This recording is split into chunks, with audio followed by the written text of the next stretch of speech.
La Haute Autorité de l'Audiovisuel et de la Communication HAC a refermé les travaux de sa première session ordinaire ce mardi 30 juin 2026. Ouverte le 25 février dernier, cette première session ordinaire de l'année aura été celle de tous les défis pour l'institution de régulation.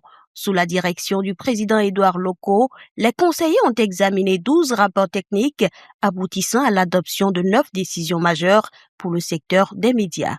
12 rapports relatifs à divers dossiers ont retenu l'attention des conseillers et 9 décisions ont été prises suite aux délibérations. La synthèse des travaux s'articule autour des points suivants. 1. Préparation et organisation de la campagne médiatique de l'élection présidentielle de 2026. 2.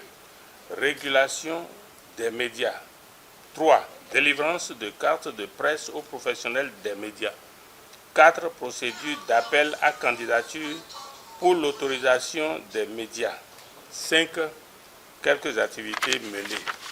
La gestion réussie de la campagne médiatique pour la présidentielle de 2026 ainsi que pour les élections législatives et communales du 11 janvier dernier a été saluée par les membres de l'institution. Ce succès est le fruit d'une synergie entre les dispositions de monitoring, le professionnalisme des journalistes et la responsabilité des acteurs politiques. Au nom de Monsieur le Président de la HAC, je voudrais saluer le comportement globalement exemplaire des médias béninois.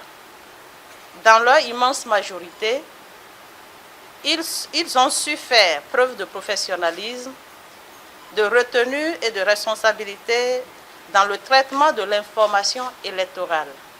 Le lancement de l'appel à candidature pour l'attribution de nouvelles autorisations d'exploitation constitue un autre fait marquant de cette session. Le Bénin ouvre désormais ses ondes à la diffusion par satellite, une innovation majeure pour la diversification de l'offre audiovisuelle nationale. Cette innovation constitue une étape importante dans la modernisation du secteur et témoigne de notre volonté d'accompagner les évolutions technologiques tout en favorisant une plus grande diversification de l'offre médiatique. La livraison de la nouvelle maison des médias, désormais prête à accueillir les professionnels dans un cadre rénové, n'a pas été occultée. Malgré ces acquis, la vigilance reste de mise. Au nom du président de l'institution, la conseillère Rokiatou Biofay a rappelé que les urgences de l'heure sont entre autres la lutte contre la désinformation et l'adaptation constante face à la révolution numérique.